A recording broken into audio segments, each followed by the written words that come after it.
The BirdGuides Podcast.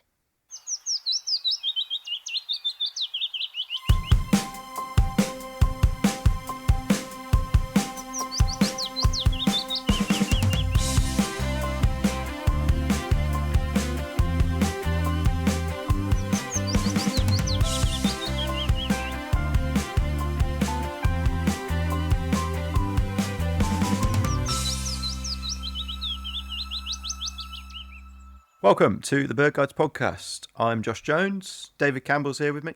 Hello. And so is Ian Lycett. Hi Josh, how you doing?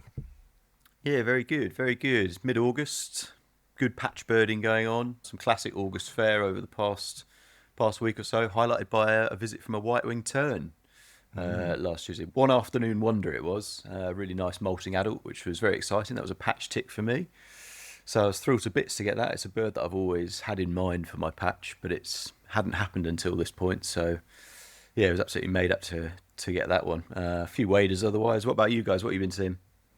I've been over the George, which has been, it's had a few waders through, some black-tailed godwits, ring plover the other day, bits and pieces. Henry Wynne Jones had a couple of skewers over on Sunday, yesterday in the afternoon. I think they were quite high. But yeah, an excellent record for the Lee Valley. Yeah, very good. Were they Arctics or? I think so. Yeah, I think he got a couple of record shots, but I don't think he's sort of analysed them fully yet. You'd expect them to be Arctics rather than anything else, I guess. Well, yeah, any skewer in land is a prize, especially these days, isn't it? It is, yeah. You must have a pretty solid tern list for your local patch now, eh? Yeah, I worked out. I think that's the 8th species of tern that I've seen on that particular pit, which is pretty mad, really. The next obvious candidate for adding to that list is whiskered tern, and roseate tern. I mean, I have had a patch roseate tern, so I had 9 across my patch, but that particular pit where the white-winged was has had 8 of those. So yeah, it's done pretty well over the years. Extraordinary, really. Yeah, I know, it's amazing. How about you, Dave? What have you been seeing? I've been sticking to the cliff tops recently. It's just looking really good up at Fire Hills, part of the Hastings Country Park. Nothing too unusual to report, but been steady red starts, large numbers of things like blackcaps and lesser whitethroats in the bushes. Getting into double figures each morning of yellow wagtails flying over too, with the odd trooper pit. So that's been my vibes. Yeah, very good. Very good. Any more nightingales?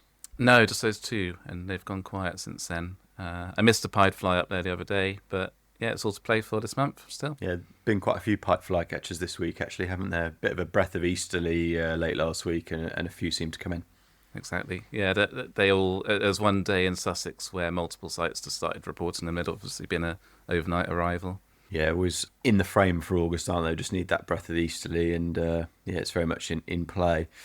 But yeah, I haven't done much passerine stuff myself yet. Had a wheat ear the other morning, which was very nice. It was one of those satisfying moments where you're sort of sitting there and you look across this long earthy bank and you think, ooh, that looks like it should have a wheat ear on it. And then you put your bins up and lo and behold, there's a wheat ear in the early morning sun warming itself up. So that was nice. That's superb. Have you had many willow warblers yet? Yeah, I mean, they still breed around here, but to be honest, in small numbers. But I've certainly been noticing a few out of range birds, locating them on call, and then those lovely bright lemony yellow juveniles as they tend to be at this time of year. Lovely. Yeah, crisp, aren't they? Very nice. So today we're going to start with a few questions that we've had in from our listeners. And I just wanted to say thank you to all of you who have got in touch through various means to say that you're enjoying the pod, and we're really thrilled that you're coming with us on this journey. We're really enjoying doing it ourselves. The first of which is in reflection of our last episode where we talked about AI in photography. This is Elliot on Instagram, who said, I'd be very interested to know what stance David and co take with regards to photos in birdwatch publications, assuming that at least some of the images that make it into the magazine have had some sort of AI intervention. I appreciate that most are largely undetectable, however. Tricky question. Do you want to go for that, Dave? Yeah, it's an interesting question. Obviously, the magazine being a print publication, it's a slightly different, set of what you're looking for compared to an online archive. So there's different factors at play, and ultimately, though, we still don't want the bird to look anything other than true to life. So anything that looks obviously overcooked in terms of AI, that's not going to really be considered for the magazine. and I feel like I've still got a fairly good eye, in line with the pace that the technology is going, at spotting such things, as I'm sure you feel too, Josh. I think we'd both notice if something looked a bit out of sorts, so they wouldn't be making it in. But on the other hand, there are times when AI is actually helpful, again, without manipulating the bird, but there's certain images where the crop, as it's sent to us or as we find the image, just wouldn't quite fit for the magazine. So sometimes we can add a bit of extra background to make it slot into a page.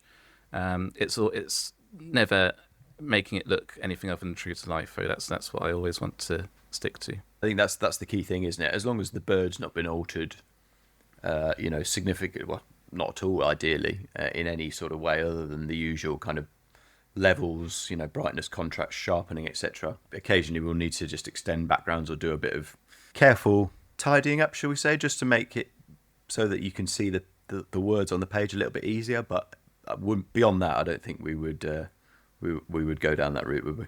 No. Occasionally, the only other tool that we occasionally use is upscaling, just to make an image that's maybe not quite got the DPI for print publication, just to boost that up a little bit. But I always have a careful look over the result, and if it looks like it's changed the bird in any way, even just the feather detail, looking really close, that's not going to be making it in there.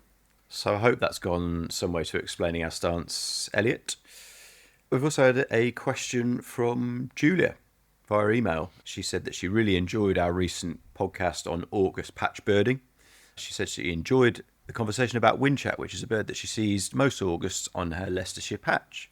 However, she says, a bird that I don't often spot is common redstart. I would be interested to know what tips you might have for finding one. Note that there are no breeding sites near me. Yeah, they're a more challenging bird than a windchat, aren't they? They don't quite sit out in the open so much. No, a bit more skulky. But, I mean, similar kind of habitat, sort of open scrub with a bit of grassland in between. There's a bit of open forest near me. Epping Forest's got, behind Chingford Plains, got some nice hawthorn and bramble scrub. It's very good for windchat, and occasionally gets redstart in there as well in the autumn. Spotted flycatchers, anywhere that you might expect to see spotted fly, maybe even pied fly and windchat, I think it's probably worth sticking with and giving it a good go. See if you can dig out a redstart. Yeah, I think as we said on the August pod, actually, it's worth knowing the call, because often migrant redstarts can be quite vocal, can't they? So it's well worth knowing the call and being aware of that call should you be wandering along, and hear it emanating from somewhere deep in a hedgerow. In addition to what Ian says, I mean, what I would say personally from my experience around here, they're often a bird of hedgerows. It's often hawthorns, dog rose, blackthorn, any sort of thicket where they can hide, but also then adjacent to that, there's kind of short turf or open areas where they can drop down to the ground and feed. And they can be very elusive, and they can require a bit of luck or certainly patience to find. But what I have found over recent years, since moving back to Lincolnshire from London, is I've kind of found a few spots that seem to be regular for them. For whatever reason, maybe it's just the habitat's right, or perhaps it's just a thing that they attract. When one redstart stops off there, they attract others. I'm not really sure entirely what it is, but there seem to be spots which are consistently good for redstart. And what I'd say is use some of the tips that we've just mentioned in terms of what habitats to look for, whether it's dense hedgerows, scrubby areas. Perhaps get there early on a sunny morning before there's any sort of disturbance. Often I find redstarts can sit up quite early in the morning and be quite conspicuous at that time, and often calling as well at that time. And if you do look out on one and find a little spot, it's worth checking in years to come as well, because you probably will find that for whatever reason that same little patch of scrub or hedgerow will end up attracting redstarts in future years as well. Definitely. And check fence lines, barbed wire fences along the edges of paddocks and along the edges of tree lines. Another thing I think is worth tuning into, as well as that call, is that shaking of the tail. There's been occasions where I've seen a bird just with my naked eye ahead of me drop down onto a path, get back up, and you think, oh, was it a robin? Was it a redstart? And it's deep in the bush. But if you get that quivering tail, which is a real habit of theirs, that can sometimes nail the ID. Yeah, good shout. That good shout. Okay, well, I hope that answers that question for you, Julia. So today we're going to be talking about 6 things that you would need as a new birder, someone coming into the hobby. Perhaps you've just rekindled an interest after many years away, or you're just coming into it completely new. But we're going to run through 6 things that we've picked out that we think every new birder should have. And we hope that this is of use for entry-level birders or bird-curious people that are looking to get into the hobby. So yeah, we've identified these 6 things, and we're gonna run through them. And I think we're gonna start off with probably a very obvious one, but I think number 1, you'd have to say a pair of binoculars. Why do birders need binoculars? To get closer to the birds. There's a certain amount you're going to see with your naked eyes, but if you want to examine them in any kind of meaningful detail, right, you're going to need some kind of aid. I mean, it is sort of revolutionary, really, isn't it? When you sort of look at something like, I don't know, a teal or a gadwall that may be on your local pond, and then you lift your bins and you see all those fantastic vermiculations on the flanks and things. It just brings the bird to life, really. Yeah, exactly. I mean, I think it's just such a fundamental piece of kit for, number 1, helping you see more, in terms of more birds and more details on the birds. But also, therefore, it's invaluable, really, in developing your skills and knowledge of birds. Being in the field, watching and studying the birds, helping you learn more about them, and therefore, ultimately, becoming a more rounded and better birder in the long run. Birds are often, or they can be quite shy, they can be quite distant for whatever reason, or constantly on the move. And having a pair of binoculars just allows you to kind of mitigate for naked eye views, which sometimes birds can be quite easy and obvious to ID just with your eyes. If it's a big raptor flying over, like a red kite or something low overhead, or a gull, or maybe a very confident robin or blackbird in your garden. But having a pair of binoculars just opens up all kinds of new possibilities, I think it's fair to say. Yeah, absolutely. So the question is, what binoculars should I get? Speaking from personal experience, and I'm sure pretty much everybody would say this, it can be pretty overwhelming when looking for the right pair of binoculars. My first pair of binoculars were a pair of 10 by 52 Swifts from about 1970 that were about 5 kilos each, very difficult to lift, and you almost had to brace yourself against a tree to look through them. So I rapidly upgraded from those to a slightly lighter pair. Again, 10 times magnification. I've always gone for a 10. I find that extra magnification really helps with things that are, obviously further away. So that's my personal preference, but I know a few guys like 8s, and in recent years an 8.5 magnification has sort of come in from various manufacturers. So lots of options. Yeah, I mean, I think the key is probably just to go into it thinking there is no single right pair of binoculars to get. There's always going to be a degree of subjectivity. It's a personal choice, There's various factors to consider in what feels right when you go to try binoculars out. And I think, first of all, before we get into magnifications, it's probably important just to point out some of the key factors to consider, when you're going out for the first time and trying out binoculars. And number 1, portability and comfort, really. You've got to think that you're going to potentially be out for a long time with these binoculars around your neck, so you don't want anything that's too heavy for you. You want it to be comfortable. Similarly, as well as weight, the same goes for size. You want it to feel right when you pick it up in the hand. And that's where we come into the concept of ergonomics. In other words, the design and structure of the binocular.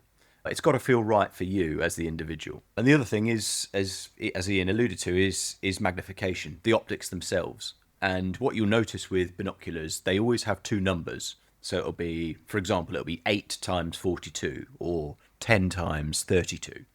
And ultimately what this means is the first number is the magnification. So that's the number of times the picture you're seeing is being magnified. And then the second number is the lens size. Do you either of you guys want to explain what the lens size is and why that matters? Yeah, the bigger the number, basically, we're talking about the objective lens. So that's the bigger lens on the opposite side of the binocular from where you look through. And the bigger the number, the more, the larger that lens is, and therefore the bigger amount of light is going to reach your eye. But of course, it's a trade-off, because generally the bigger that number is, the bigger the lens, the bigger the binocular, and then that feeds into what you were saying about ergonomics and weight and so on. Yeah, so basically a bigger number there will mean a brighter image. So it's down to what you think is best. In terms of These days, to be honest, there's some fantastic 32mm binoculars out there, which is kind of the smaller end of the kind of typical range that birdwatchers go for, I think. I mean, most birders will go for 8 or 10 times magnification, and then usually a objective lens size, usually between 32 and 50, usually 32 to 42, I'd say, guys. Sounds right. Yeah. I've always favoured a 42. It does impact the field of view that you get, to sort of how far or how wide an angle of view you can get, which does factor into certain equations when you're looking at over a long distance. Yeah, exactly. If you're birding in like a forest or something, you kind of want as wide a field of view as possible, really. It is all a trade-off, and this is where, when we're talking about going about finding the right pair, it is really important to try as many different makes and models as possible, just to get a feel for the variation, because one brand's 8x42 can be quite different to another brand's 8x42 as well. Yeah, and where do you go to try those out? You've got your local nature reserves. A lot of those, the bigger ones, will have some binoculars to try out, right? As well as people that you can just meet in the hides or meet along the paths. You can always ask them. Maybe if you're lucky, they'll even let you have a look through. And after a little while of doing that, you'll get a sense for what you might like. Yeah, I mean, the best place really to try optics out is the Global Bird Fair, isn't it? Every year in July at Rutland. That's where pretty much every big player in the optics market comes to showcase their products. It's a fantastic place to be able to directly compare all the different brands. As David mentioned, reserves often have them. Sometimes you get pop-up events from various brands. But ultimately, try as many as you can, or maybe do some research online beforehand, find what you like the look of, what kind of magnification you're going for. The other thing to work out before you start, delving too deep is a budget, the amount you're willing to spend. That's another key thing. These days, to be honest, you can find some really brilliant binoculars for less than £100, and they do a fantastic job. That's really a very small price to pay for the many hours of enjoyment you'll get out of them. By comparison, the top tier products retail at, I don't know, about 2,500, something like that, maybe even more. And yeah, some of the popular birding brands to just give a shout out to. For example, you might have in the budget to mid-range, you might have the likes of Hawk, Opticron, the RSPB do great bins, Nikon, Viking, Vortex, and then the so-called higher-end companies, the likes of Swarovski Optic, Zeiss, and Leica. Any others that I've missed there, guys? GPO, they do some binoculars. And yeah, just another thing I'd say is do read some reviews as well. And a very good place for that is Birdwatch magazine. And if you have access to the archive, you can always search back, years upon years of reviews from people who really know what to look for in terms of the quality of a binocular. Yeah, Mike Allibone does all our optics reviews. He knows his stuff. He's, very objective with his approach to doing the editorial and the review. Always gives an honest opinion, so he's a good place to start, isn't he? Totally. Yeah, definitely. And just finally, there is no right or wrong. What you perceive to be the perfect binocular for you is not what your friend is going to think. It's just one of those things. It depends on how it feels in the hand, the optics. They can suit certain pairs of eyes better than others.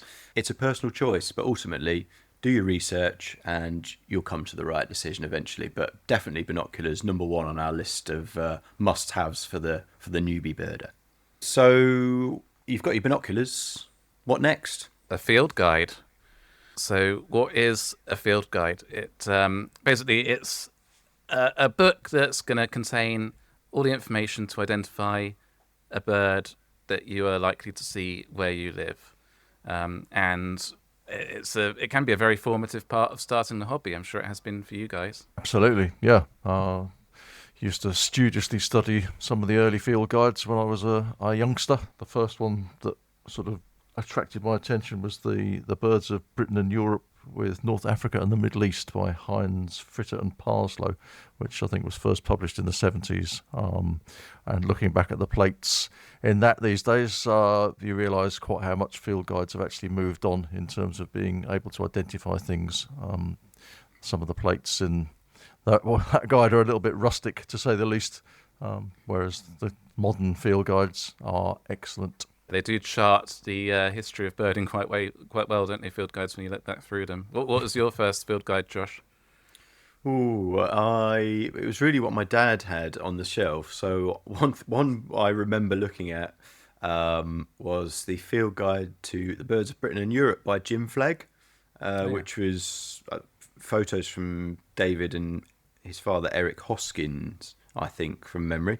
But yeah, I always remember flicking through that and seeing the various, exciting species, not just on home shores but abroad as well. I remember, going on sort of family holidays to the likes of Spain and various places in Greece and flicking through, for example, some of the raptors that you'd see there and getting very excited. And that was one that stood out for me. There were a few others on his shelves. I remember there was slightly more advanced, but I remember there was a Field Guide to the Rare Birds of Britain and Europe, which was by Ian Lewington, came out in 1991. That was another one my dad had on the shelf, which again, as a youngster who didn't really know much about birds at that point, but, all these kind of wonderful illustrations of these exotic looking birds from faraway lands, it certainly captured my imagination. Yeah, it's true that field guides do cover a broad spectrum of advancement in knowledge. So you've got some for beginners, which we're going to discuss more here, and then, as you say, there are some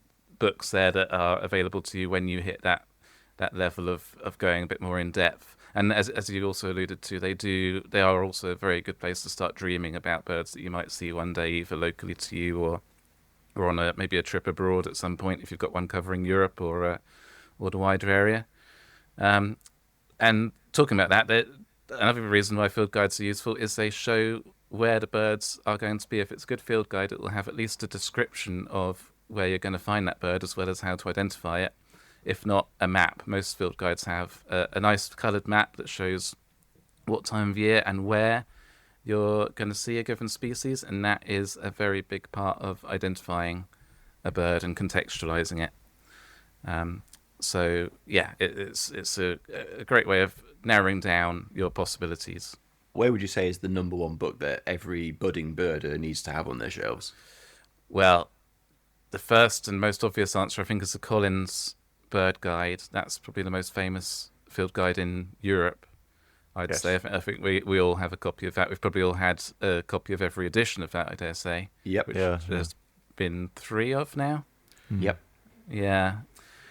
So the Collins Bird Guide does cover Europe as well, and that's quite an important thing to say, because if you're starting out birding and you are birding only in Britain for the time being, then buying a bird book that covers Europe too, you might find slightly overwhelming, because there are going to be quite a lot of birds that are unlikely to occur here ever, or simply won't. So there are other options out there for books that just cover Britain, and a couple of my favourites are the RSPB Handbook of British Birds, which is like the Collins Bird Guide. It's an illustrated field guide, so it's got paintings instead of photographs. And the thing I really like about that is it's got I think something in the region of 250 species in there. It breaks down which ones are the scarce ones into a different section, and also, as well as clearly telling you how to ID the bird, it gives you more detail than most field guides do on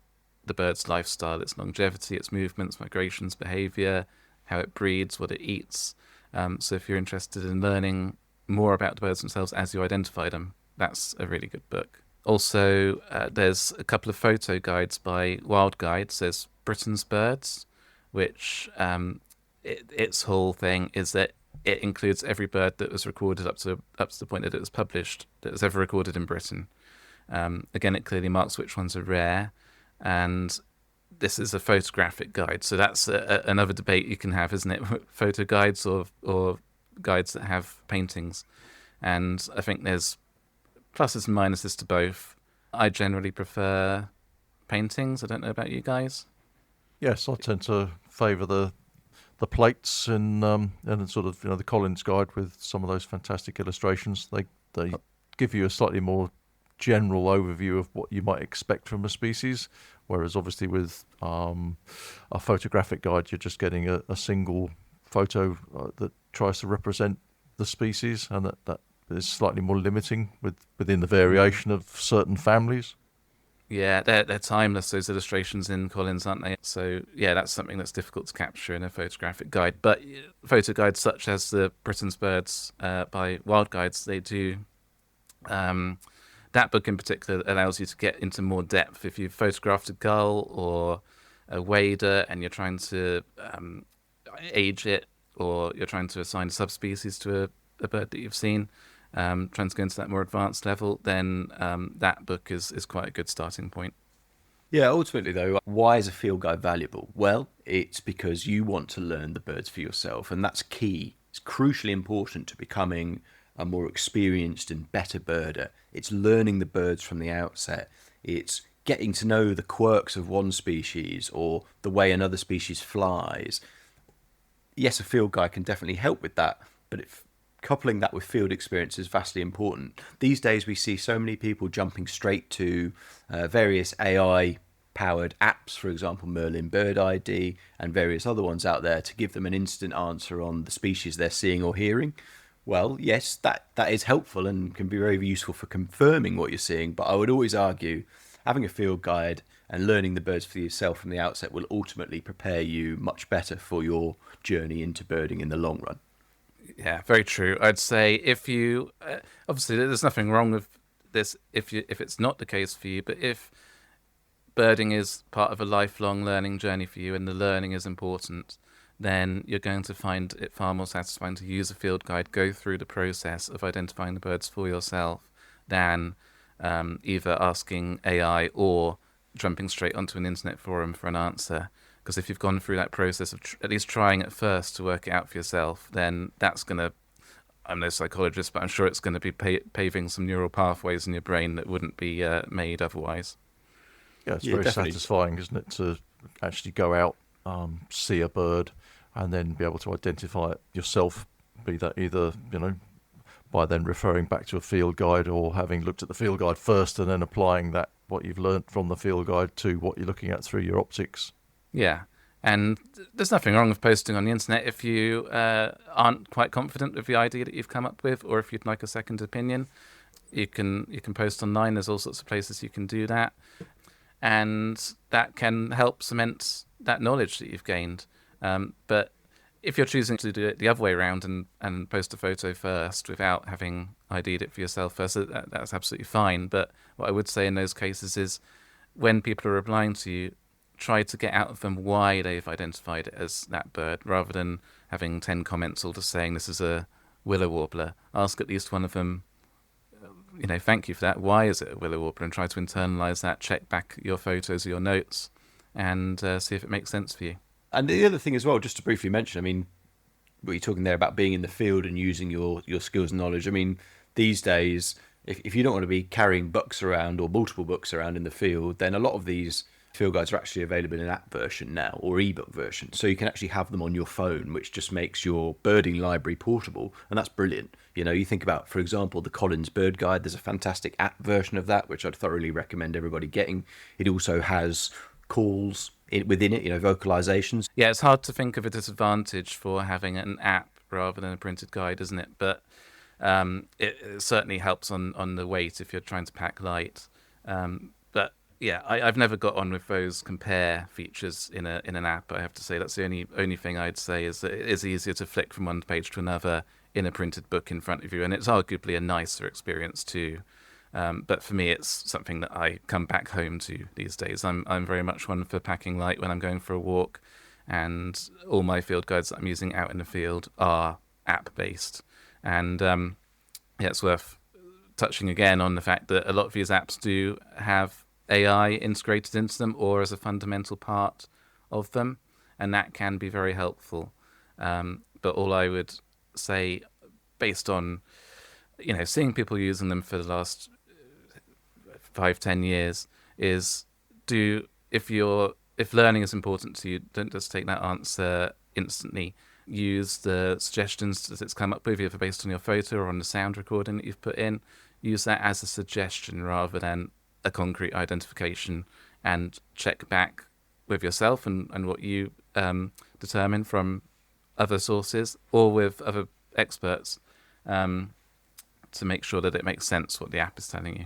Yeah, so field guide, very important to have one in your bag or on your phone. And you'll probably end up finding over time, as you get more and more into birds and birding, that your field guide collection will grow exponentially to the point that you'll probably end up filling your bookshelves and having to buy more, and filling rooms full of books, and it's all a bit of a minefield. But anyway, number 3 on our list of things that every new birder should have is a camera. Quite a contemporary choice, this, I feel, guys. But these days, more and more people are partaking in bird photography.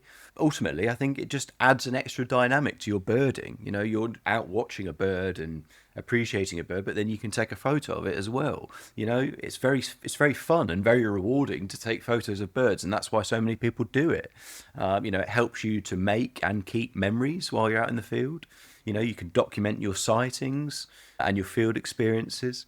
On that point, I think it was fair to say that, you know, it's useful, you know, if you do see something rare or unusual that might be questioned by other birders or needs submitting to a local records committee, if you've got a photo of the bird, it makes the submission of the record much simpler.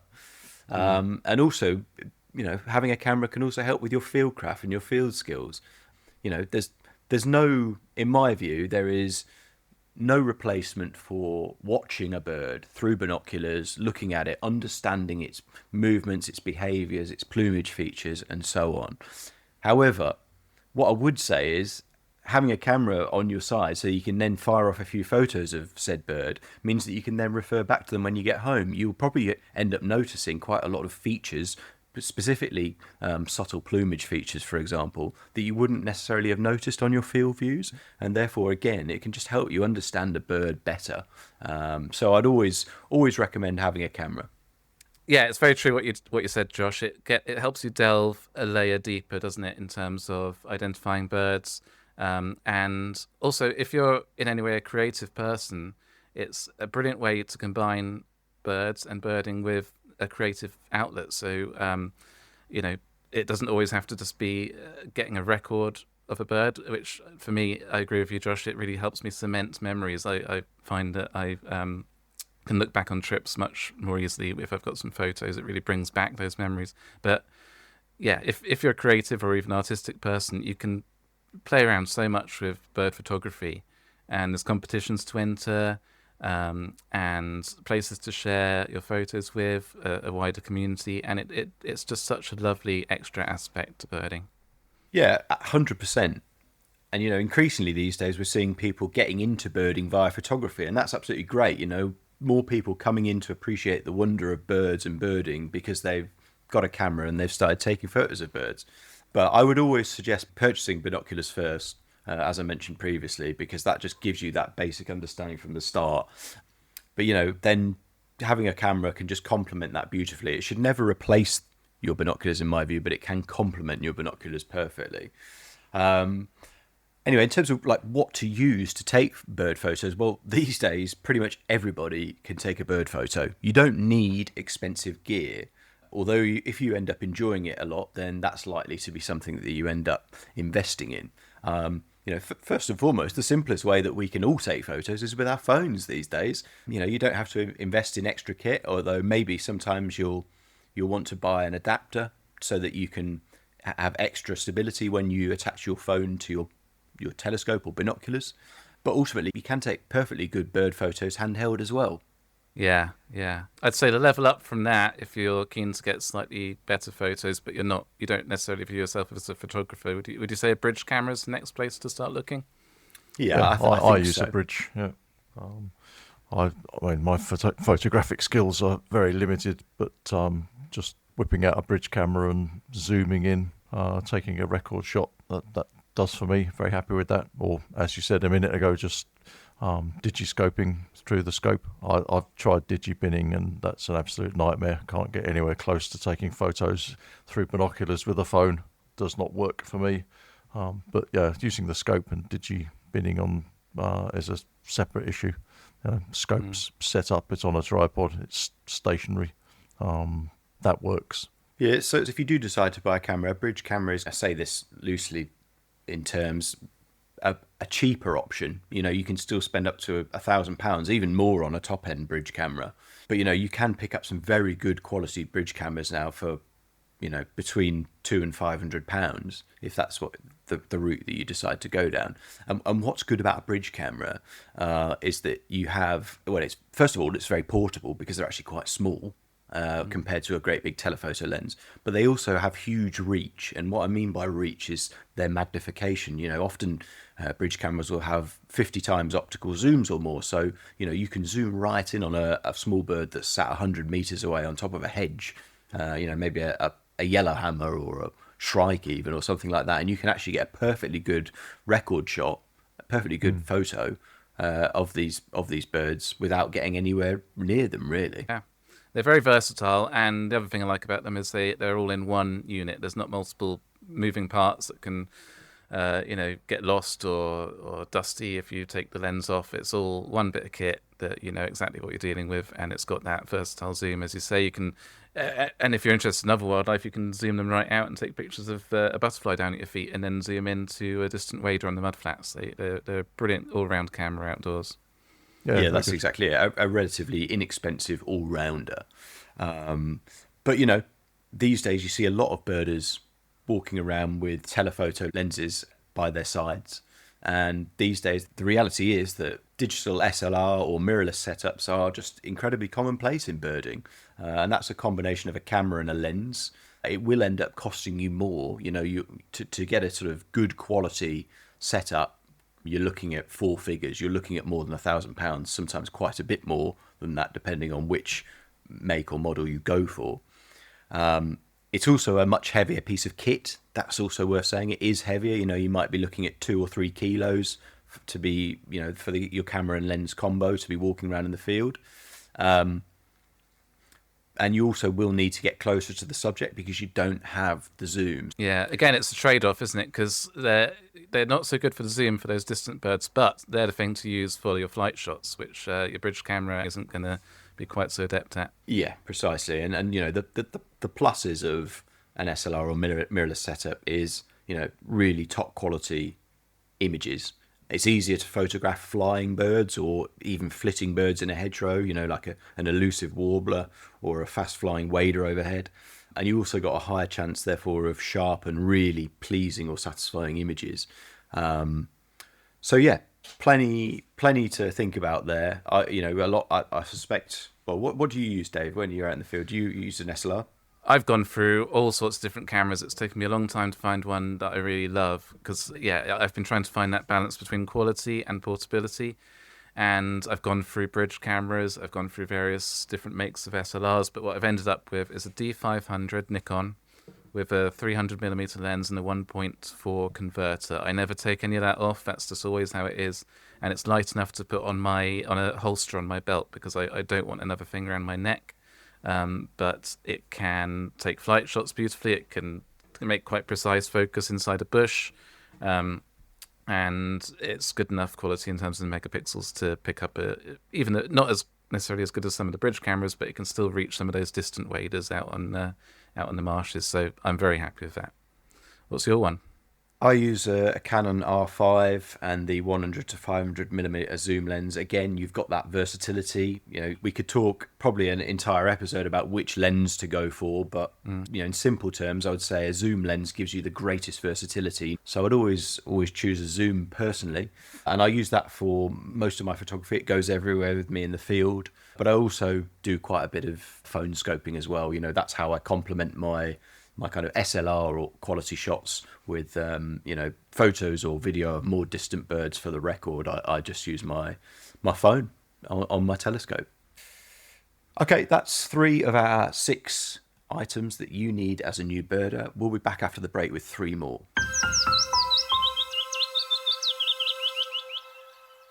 Welcome back to the second part of today's pod. We're talking about the 6 things that every new birder should have. Before the break, we talked about binoculars, camera and field guides. What about a local patch, David? Yeah, a local patch. So if you're a new birder, you might not have heard the term, but basically it's somewhere that you return to again and again. It might be somewhere very ordinary. Doesn't have to be anywhere famous, doesn't have to be an amazing reserve or hotspot, but the idea is it's somewhere local where you can return to frequently to go birding, and it just makes birding more personally meaningful, I find, by building a relationship with a place and its birds. And I know that's something that's important to all of us here. Absolutely, yeah. My local patch is the King George V Reservoir in the Lee Valley, and I've been going there off and on for about 40 years now, and it's delivered some amazing birding experiences over the years. It's just a great place to sort of go and watch the changing of the seasons and get your head around migration and sort of work up your ID skills. Obviously meet some other locals, becomes quite a friendly community of local birders to get to meet there as well. So it's great. I think ultimately it's basically like, going to school. Like my patch in South Lincolnshire that I first started visiting when I was about 6 years old with my dad, is still my patch today. And the thing is, when you go there, number one, you're learning about the site, you're learning about the different spots or habitats within that site that are particularly attractive to certain birds. You're getting to know the site's birds so well, that you'll know it after not long at all. You'll know it like the back of your hand. You'll know the best spots for certain birds, what time of day or what time of year, what season to see species X, Y, or Z. Ultimately, it's a self-fulfilling prophecy, really. It's where you learn your trade as a birder, day in, day out. And not every experience you have on your patch is going to be absolutely thrilling. There are plenty, I'm sure we've all had between as many hundreds of hours on our patches where we've had what we would describe as quiet or unexceptional or unexciting experiences. But ultimately, it's about just keeping that rhythm going, a consistent place for you to go, and just learn your trade, really. Yeah. I feel like most of my birding experience is built on patch birding, all the way from going to the local duck pond with my mum when I was 6 or 7 to going up the cliff tops and the marshes today in Hastings. Like you say, it's a birding school on your doorstep, and it really helps because you're going to the same place over and over again. It's building that foundation of understanding of common birds, like you say, and as you do that over time, you'll find your like filter gets finer and finer, and you notice the exceptional more easily when you're so tuned into the routine. And being tuned into the routine is a satisfying process in itself, like you alluded to, the changing of the seasons. Every day is different, even if it's a quiet day. There's always something slightly different on offer, and it's an immensely rewarding aspect of birding, I find. 100%. What would you say makes a good patch for anyone who's listening to this and is just getting into birding? What is it that makes a good patch? Well, it's got to be close to home, and if you can walk to it, I think that's the holy grail, isn't it? It's a patch that you can walk to or maybe cycle. I've got a patch I can walk to. The other ones that I check regularly, they're a short drive for me. I'm a bit of a wimp when it comes to cycling on these windy, bendy roads around Hastings, but I've got places that I can be at in 10-15 minutes, so I can go before work and after work, at least at the times of year where the daylight allows you to do that. So it can, if it's close enough to that extent, it's also close enough for spontaneous visits too. If you suddenly end up with some free time at lunch or whatever, you can pop in, and that's often when some of the biggest surprises happen. I think when you've got those extra little parcels of time to do.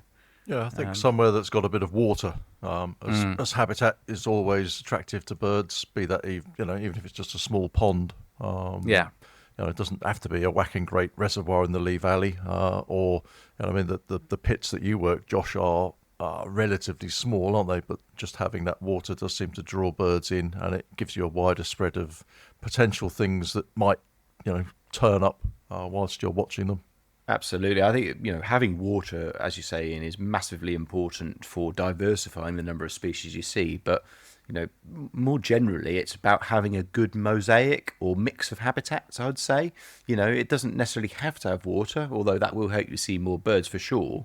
But, not everyone's got close access to water near them, and therefore it's about finding a bit of habitat that, for whatever reason, it might stand out. Maybe you found it incidentally through having a walk and just stumbling across a couple of nice rough fields or a bit of scrub or something, and you find that it's a bit more birdy than anywhere else in your local area. There could be all kinds of ways that you could find these places. Sometimes it's potluck, but also I'd recommend perhaps having a look at Google Maps or a local OS map and just looking for habitats that way as well. Whether it's a bit of woodland or rough ground or whatever it might be, they're really useful tools when identifying good habitats. Yeah, and you can have multiple patches. There's no rule against that. And so that way, if you do have a local lake and a local farm, you could check in both of those places. It's just the regularity is key. So I'd say you want to be going to any particular patch at least once a month, ideally once a week. Personally, some of my patches, I feel like I'm really drilling into them if I'm going several times a week, and that's when I'm finding it the most satisfying, because you're seeing those incremental changes. One day there might be no willow warblers, the next day 2, the next day 20, and you're seeing migration in action by those repeated visits. So that's the way to do it, I find. And you can also look through birding literature, or it's another one where asking birders. A lot of people you encounter will be very happy to wax lyrical about their favourite local birding spots if you find birders that live near you. Get some good tips from them. So loads of ways to select a patch or multiple patches. Somewhere local is obviously key, because you want to be birding it on a regular basis. Again, it doesn't have to be a particularly big reserve or a good reserve. I lived down in Balham in South London for a few years, and my local patch there was Wandsworth Common, which has a small pond with some alders around it, and some wide open fields where they think they play a bit of rugby on there and people walk their dogs. But that turned up all sorts of interesting stuff over the years. Saw some great birds in different migration seasons going through, and that's basically central London. So if you can find a patch in a city like London that's still finding interesting birds there, then you can find them anywhere really. Yeah, it could be a local park, a cemetery, just the beach if you're in a coastal town.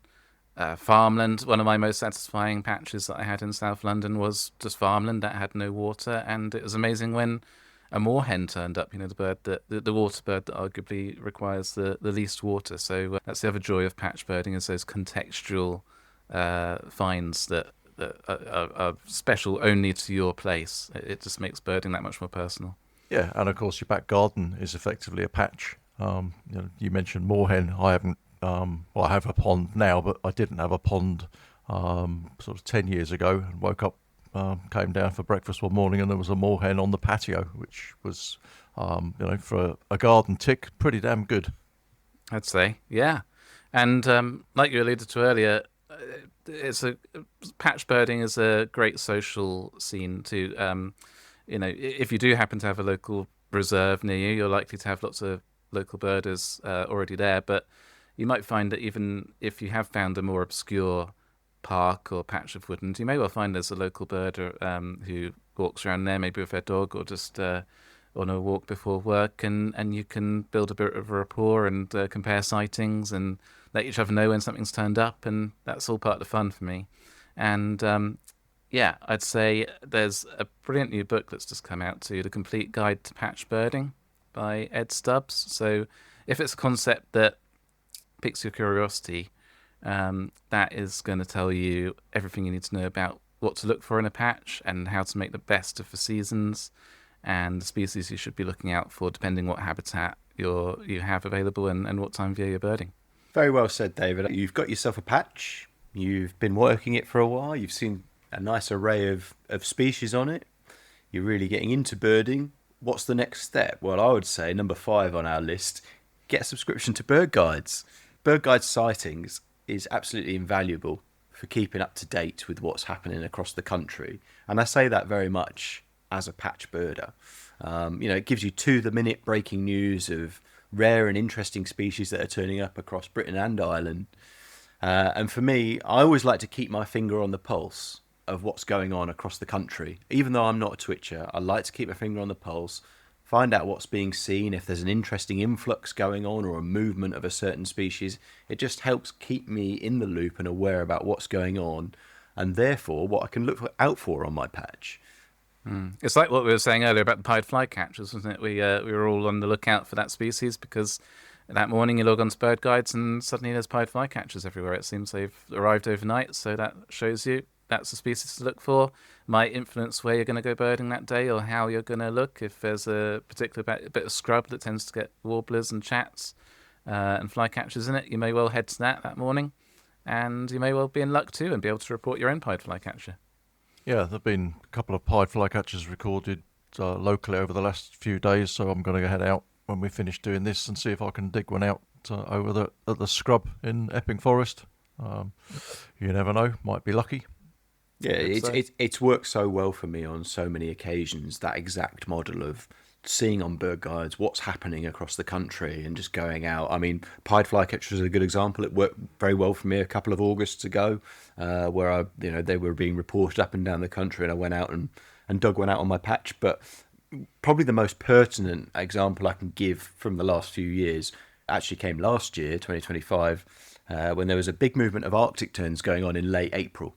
You could see the rain band on the weather charts moving across the country, and almost in conjunction with that, you started seeing Arctic terns being reported on BirdGuides. It wasn't first thing in the morning. There'd been hardly any reported, and then by mid-morning, all of a sudden, you're seeing reports pop up from the likes of Worcestershire, Warwickshire, Northamptonshire, and you could almost see in real time the spread of these Arctic terns moving northeast through the country.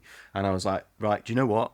Late afternoon, after work, I'm gonna finish work early. I'm gonna get down my patch. I did exactly that. I went and stood by the wader pit, which is where I was talking about, had that white-winged tern earlier. Went and stood there, and within 15 minutes, a flock of 40 Arctic terns dropped out of the sky. And if it wasn't for BirdGuides, I wouldn't have known that. So that's a perfect example of how it can pay off for patch birding. Yeah, it's great inspiration and can be very useful for flyovers as well, particularly if you're along the coast or along a river or some other kind of leading line that frequently birds follow. You might be on a pathway of sites that gets birds flying over, like terns or raptors or whatever, and BirdGuides will often alert you within moments of somebody seeing a bird, telling you which direction it's flying, and you can get up to your nearest viewpoint and see if you can see it passing you. Yep. The information is power, that's for sure. It's not just patch birding though, is it? I mean, let's be honest, we've all done it at times, and there's absolutely no shame in doing it whatsoever. BirdGuides is brilliant for finding out about birds that you want to go and see yourself, whether it's a little stint 20 minutes down the road or a blue-cheeked beater in Orkney, Ian. That's the key. The information is there for you to use how you wish, and that's what's so brilliant about it. If you're getting into that stage of birding where you've established a patch, you've maybe seen 100, 150 species, over a few years, something like that, and you feel like, do you know what, actually, I want to see more birds. I want to start going to see more birds and broadening my horizons in birding, then BirdGuides is such a good tool for doing that, because it will give you the information on where to see these birds, when, and how to get there, etc., etc. All the details are there, and yeah, it's a brilliant way of adding birds to your list. Yeah, and when you get home from the birding, you can delve in even deeper with Birdwatch, which is your sort of post-birding session reading. That's got everything that you need every month to advance your knowledge, and that goes hand in hand with BirdGuides as a way to really enhance your birding experience. Yep, couldn't agree more. And ultimately, by joining BirdGuides and Birdwatch, you become part of the community. If you're out and about in the field, you can submit your own sightings.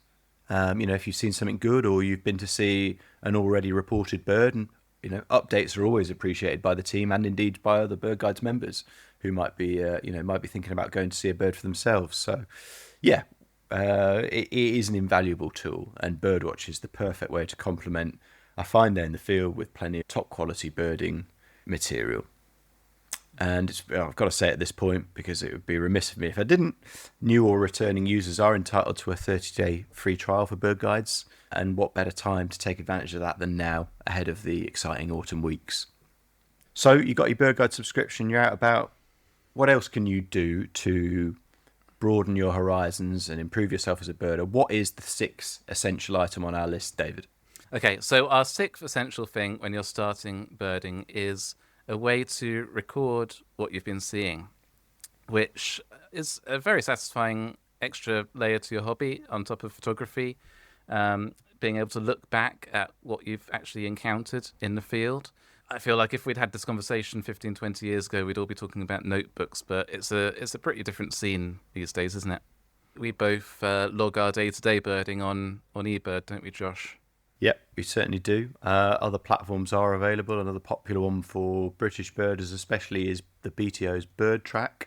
But ultimately, these online platforms, they do a lot of the donkey work for you. And that's why I've kind of abandoned paper, because I found that I wasn't doing my notes punctually, and I was therefore, falling weeks or even months behind at times, while being out in the field and using, for example, eBird, to log your sightings while you're out and about and doing it live, just takes the effort out of it, and ultimately means that you're remembering to log everything you see at the time, because it comes down to forgetting.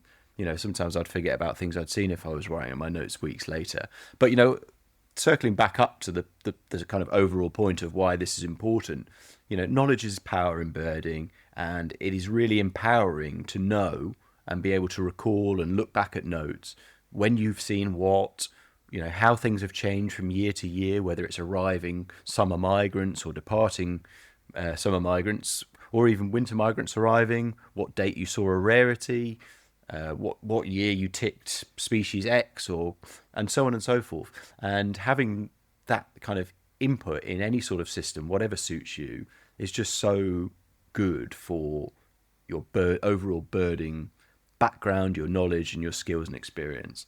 Yeah, and it does give something back to. It's probably the easiest and one of the most effective ways of giving back to birds, because, again, depending which platform you use, but if you use BirdTrack, as you say, by the British Trust for Ornithology, or eBird, which is run by the Cornell Lab of Ornithology over in the States, both of those platforms, they feed your data into big-scale databases that really help scientists understand where birds are and when in the world, which is the first question you need to ask when you're thinking about conserving them. So it's a very easy way, while you're doing what you enjoy, to actually help the birds. Yeah, absolutely. And I think there's so much fun that can come with this. For example, if you use eBird like you and I do, Dave, that keeps a running total of every species you've seen, not just throughout the year, but through every year. Your life lists, it can be broken down geographically. So it's doing all that donkey work that you might be doing or have been doing manually as a birder. And it just keeps it all in one place and keeps it easier to monitor overall, I think. Yeah, you don't have to sit down and work out your lists. As you say, just put them in as you see them. If you want to know how many birds you've seen in your county that year or in the world ever, it keeps track of it. BirdTrack has, I think, particularly powerful tools for asking questions of the data, whereas eBird, the thing I like about that, as somebody who does take quite a lot of photos and sound recordings, is it's brilliant at cataloguing your media, which is great fun to look back at as well. And BirdGuides is another way of sharing your sightings as well. It's a slightly different function, but if you want to put your sightings into a place which is going to help birders directly, then and you found a rare bird, then that's the place to mention it, because BirdGuides will put it out within moments, and anybody who's interested in coming to see it, or to whom that sighting means anything, they'll be notified straight away. Some great thoughts there, Dave. That's it for today's show. We've looked at 6 things that every new birder should have if they're thinking about getting into the hobby. We've covered binoculars, field guides, cameras, finding yourself a patch, subscribing to BirdGuides, and also choosing a platform to submit and share your sightings. We'll be back next week. We'll see you again soon. You have been listening to the BirdGuides Podcast. For the latest and best birding content, visit birdguides.com.